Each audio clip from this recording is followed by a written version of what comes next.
I'd like to start off today's video by asking you a question. Let's say we graph a function f of x, that's this blue line here, and I give you two boundaries, a to b, and I say what is the average value of that function from a to b. Okay, average value. Now, step back away from this example a second and think about if I gave you numbers like 7, 8, 12, 30, and I said, what's the average of those numbers?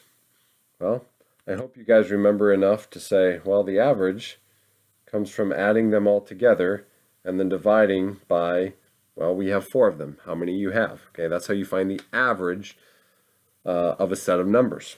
Okay, so take that idea up here. How would you find the average function value from a to b? Okay, well, I want to offer you this idea.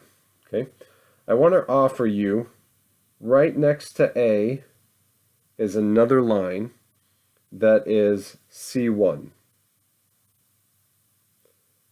Okay, and so if I took the function value at C1, that would be how tall that line is. That would be the function value there, right? And then if I said, all right, take another line right next to C1 and call it C2, and I took the function value at C2, and I just kept doing that. I kept drawing all these lines that represent the height of the function at that point and keep going all the way, right? You can see that that would take me a really long time to draw them all. In fact, it would be impossible to get all of them, but we could talk about, we've talked about infinity and limits as we approach infinity. That's the idea here, okay? If we add all of them up to the function value at c sub n, and then simply divide by, well, how many of these did we have? We had n of them, all right? So if we were to do that, that would tell us the average function value, kind of the average height of all of these line segments that I drew. Okay. Now, what we're going to learn about today is something called the mean value theorem for integrals. Okay. And what we can do then is if we take this here, and if we do some algebra and think about our understanding of the integral, remember we said the integral was really the area under the curve here, the definite integral, that is.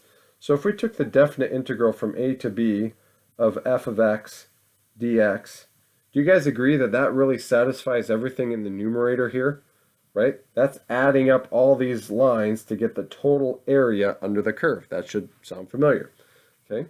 But then we still need to take into account the fact that for our average value, we have to divide by n. And so that's going to be the same as multiplying by, well, what was the difference? How far did we go from a to b? Well, if we just take b minus a, that tells us that total difference, or sorry, that total distance. And if we multiply by 1 over that, that's the same really as just dividing by, in this case, n. So this right here is how we're going to approach this today using definite integrals. That's why we're talking about it now. Okay, so to summarize, the mean value theorem for integrals. Let me cap my marker here. The mean value theorem for integrals says this. At some point c in the interval a to b, including both endpoints, f of c is equal to what I just showed you. Okay? F of c takes on that average function value at some c. Okay? So, somewhere in here, somewhere in between a and b, there is a c that has the average function value. Okay? And that should sound familiar. We talked about the mean value theorem as it related to the slopes of tangent lines. So the same idea is applied here. It's just we're talking about average function value. Okay. So let's do one example. Notice I tried to come prepared here so I wasn't writing everything as we were doing the work. So here's our example. find the average value of f of x equals 4 minus x on the interval 0 to 3. Where does it take on this value?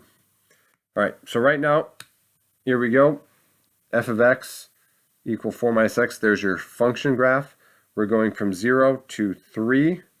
Okay, so we're working with this whole area here. So according to the mean value theorem that we just said, we have to do 1 over b minus a, which in this case b is 3, a is 0, over the integral from 0 to 3 of 4 minus x dx. Okay, so in our case, that integral we can find just by doing geometric process. In this case, this is a trapezoid. So I'm going to do 1/2 my base 1, which is this side right here, is 4, plus my base 2, which is this part right here, which is 1, times the height, which is this case here. So I'm really thinking about my trapezoid this way: base 1, base 2, and then height, because my bases have to be parallel, if you recall about a trapezoid. So my height's 3. So if I multiply this, those 3's cancel out right away. 4 plus 1 is 5, times 1/2 is 2.5 units. Okay, so that is going to tell me the average function value. So here the function value is 4, here the function value is 1. The average function value they're saying is 2.5, and that seems logical just for a line like this. Okay, now where does it take on that value? Well, where does it take on 2.5? Think about this. Okay, right here we need to find the c that has this answer be 2.5. So hopefully it makes sense that we're just going to say, all right, well, wait, I know my function. Here, let me write it up here. I know my function f of x equals 4 minus x. I know the function value that I'm looking for. I'm looking for 2.5. What is the x value that has 2.5? So you just plug it in for the y, and you're solving for x. Minus 4, so you get negative 1.5 equals negative x.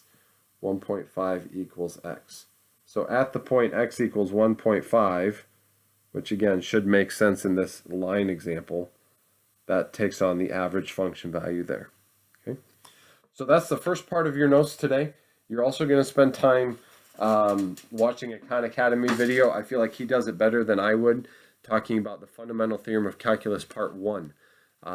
This is a big idea, so take time to really look at it carefully. You might need to rewind it a few times, but really pay attention to what he's teaching you there. All right.